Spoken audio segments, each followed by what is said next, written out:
Next हम देखेंगे least priority वाले ग्रुप को वर्टिकल लाइन पे लाना है, लेकिन ये हम देखेंगे फिशर प्रोजेक्शन फॉर्मूला के अंदर। फिशर प्रोजेक्शन फॉर्मूला में देखो बच्चों, फर्स्ट एग्जांपल हमने लिया है ये वाला। फर्स्ट मेथड है आपका, इसमें आपको क्या करना है कि इसमें आप देख सकते हो लीस्ट प्रायोरिटी वाला ग्रुप कौन होगा, हाइड्रोजन। तो हमको हाइड्रोजन को वर्टिकल लाइन पे लाना है। किस तरीके से ला सकते हो आप सॉरी, फर्स्ट तरीका ये है कि आपको टॉप वाला ग्रुप होल्ड पर रखना है एंड देन बाकी के बचे हुए जो ग्रुप्स हैं उनको क्लॉकवाइज रोटेट करना है। या फिर आप इसमें ये भी सोच सकते हो, ये भी अज्यूम कर सकते हो कि हाइड्रोजन जो है वो इस ग्रुप को पुश कर रहा है, अपने पास वाले ग्रुप को पुश कर रहा है क्लॉकवाइज मैनर में। देखो जैसे हाइड्रोजन इसको पुश करेगा तो हाइड्रोजन खुद यहाँ वर्टिकल लाइन पे आ जाएगा, ब्रोमीन आपका यहाँ आयोडीन के प्लेस पे आ जाएगा एंड देन आयोडीन यहाँ पर आ जाएगा आपका इस तरफ राइट साइड में, क्योंकि टॉप वाले को तो हमको होल्ड पर रखना है। इस तरीके से आपका हाइड्रोजन वर्टिकल लाइन पे आ गया। देन हम इनको नंबरिंग देंगे according to their atomic number. Iodine 1 पे आ जाएगा, ब्रोमीन 2 पे, क्लोरीन 3 पे एंड फ्लोरीन 4 पे। अब आपका रोटेशन क्या बनेगा, 1 2 3, फोर्थ को कंसीडर नहीं करना है, 1 2 3, तो ये हो जाएगा आपका क्लॉकवाइज रोटेशन, मतलब आर कंपाउंड होगा ये। सेकेंड मेथड क्या हो सकता है, हाइड्रोजन या जो भी लीस्ट प्रायोरिटी का ग्रुप होता है उसको वर्टिकल लाइन पे लाने का। सेकेंड मेथड आपका ये है कि आपको फिशर प्रोजेक्शन फॉर्मूला में इन ग्रुप्स को एक्सचेंज करना है। जनरली जो भी हमारे पास बुक्स में एग्जांपल होते हैं उनमें ये होता है बच्चों कि जो टॉप वाला ग्रुप है उसको राइट वाले के साथ एक्सचेंज करते हैं और जो लेफ्ट वाला है उसको बॉटम के साथ एक्सचेंज करते हैं।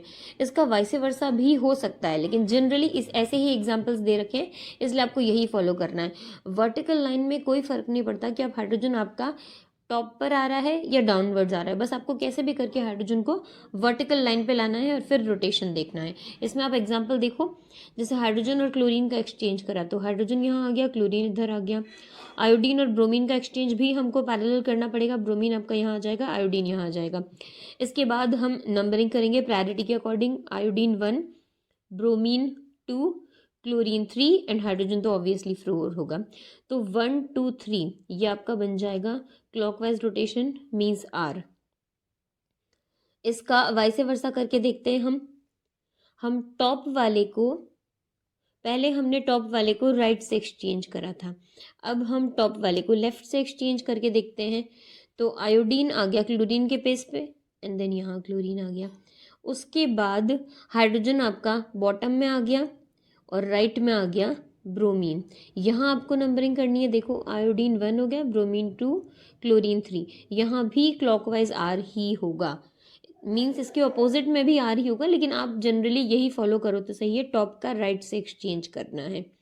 देन सेकेंड एग्जाम्पल है हमारे पास, यहाँ भी हमको हाइड्रोजन को वर्टिकल लाइन पे लाना है। किस तरीके से लाएंगे, सेम वही तरीका है, आपको टॉप ग्रुप को होल्ड करना है, लेकिन यहाँ हम जो रिमेनिंग ग्रुप्स हैं उनको एंटी क्लॉकवाइज रोटेट करेंगे। क्लोरीन को आपने होल्ड पर रख लिया है, देन सेम वही चीज़ कि हाइड्रोजन इसको पुश करेगा, हमको ऐसा अज्यूम करना है। तो हाइड्रोजन यहाँ आ गया आपका वर्टिकल लाइन पे, देन ब्रोमीन इधर आ गया राइट में एंड देन आयोडीन आ गया हाइड्रोजन के प्लेस पे।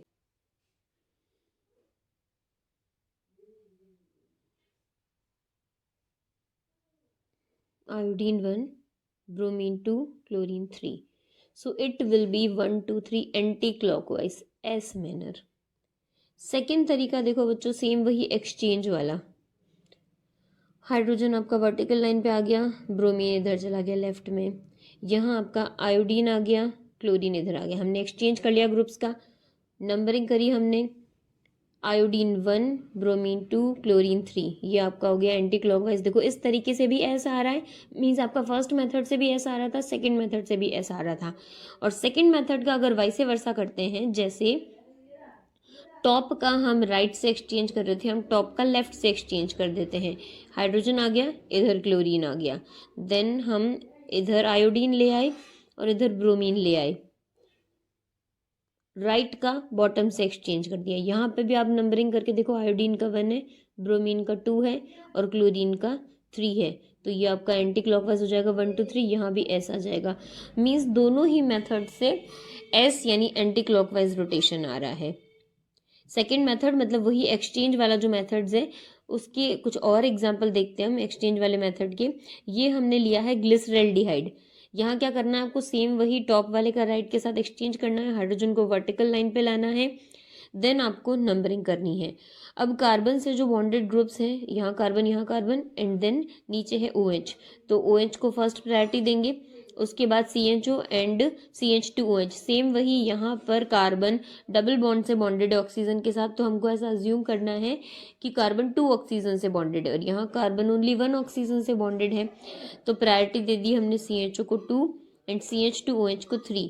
तो rotation will be 1 2 3, it will be anti clockwise rotation. Then next example देखते हैं हम लैक्टिक एसिड का। देखो लैक्टिक एसिड में क्या करना है, यहाँ पर भी आप एक्सचेंज कर लो ग्रुप्स का, टॉप वाले का राइट के साथ OH आ गया, COOH आ गया, हाइड्रोजन वर्टिकल लाइन पे आ गया, इधर CH3 आ गया।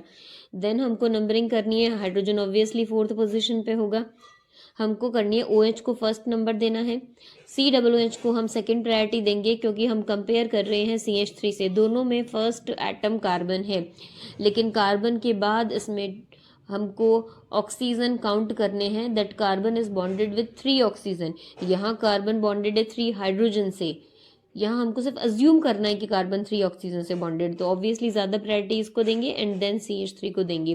फिर आपका रोटेशन क्या बन जाएगा, 1 2 3, तो ये भी क्या बन जाएगा आपका क्लॉकवाइज रोटेशन, R बन जाएगा क्लॉकवाइज। फर्स्ट वाले में क्या था, एंटी क्लॉकवाइज रोटेशन था, इसके अंदर आपका बनेगा क्लॉकवाइज रोटेशन R। देन हम एक एग्जाम्पल लेते हैं मीजो टार्ट्रिक एसिड का। मीजो टार्ट्रिक एसिड के अंदर देखो बच्चों, हम कॉन्फ़िगरेशन देख रहे हैं C2 पे। C2 किसको बोल रहे हैं हम, ये जो भी आपका कंपाउंड है उसमें IUPAC नेम के अकॉर्डिंग जो नंबरिंग करते हैं, इसके अकॉर्डिंग हमने 2 बोला है, हम इसकी अपवर्ड डायरेक्शन से नंबरिंग कर रहे हैं, 1 2 3 एंड 4, 1 2 3 एंड 4।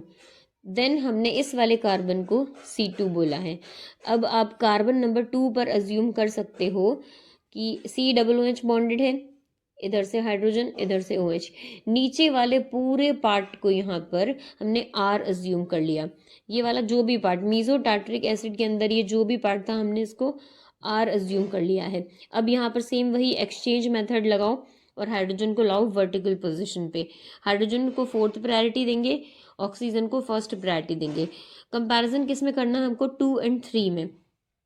2 में आप देखो कि COOH ग्रुप है, यहाँ हम बोलेंगे कि कार्बन फर्स्ट एटम सेम है दोनों में, कार्बन बॉन्डेड है 3 ऑक्सीजन से, और R के अंदर R जो हमने लिया है ये वाला, ये ग्रुप, तो यहाँ फर्स्ट एटम तो कार्बन है, लेकिन सेकेंड एटम जो होंगे वो कार्बन होंगे, थर्ड वाला ऑक्सीजन होगा और हाइड्रोजन होगा, मतलब जो भी रिमेनिंग एटम्स हैं कार्बन से बॉन्डेड वो कार्बन होंगे, ऑक्सीजन और हाइड्रोजन है, जबकि COOH के अंदर क्या हो जाएगा, 3 ऑक्सीजन है, तो ऑब्वियसली COOH को सेकंड नंबर देंगे, इसको थर्ड देंगे, हमारा रोटेशन क्या बन जाएगा, 1 2 3, तो it will B clockwise rotation. तो हम 2 कार्बन नंबर 2 पर देख रहे थे तो उसको 2R बोल देंगे।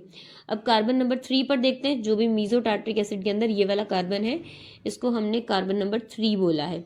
अब कार्बन नंबर 3 पर देखते हैं, COOH ग्रुप बॉन्डेड है, OH है, हाइड्रोजन है, ऊपर वाले पूरे पार्ट को हमने R अज्यूम कर लिया है। सेम यही यहाँ पर भी एक्सचेंज मेथड लगाएंगे और हाइड्रोजन को लाएंगे वर्टिकल पोजीशन पे, हाइड्रोजन को 4th प्रायोरिटी देंगे, लीस्ट प्रायोरिटी, ऑक्सीजन को फर्स्ट प्रायोरिटी देंगे। कंपैरिजन सेम वैसा ही होगा, COOH को सेकंड प्रायोरिटी देनी है, क्योंकि कंपैरिजन यहाँ पर भी कार्बन है, यहाँ पर भी कार्बन है, फर्स्ट कार्बन सेम है, लेकिन जो भी रिमेनिंग एटम्स हैं उनके बेसिस पर प्रायोरिटी देनी है। तो ये आपका सेकंड हो गया, ये थर्ड हो गया। यहाँ देखिए रोटेशन कैसा होगा, 1 2 एंड 3, ये देखो एंटी क्लॉकवाइज, तो उसको 3S नेम दे देंगे।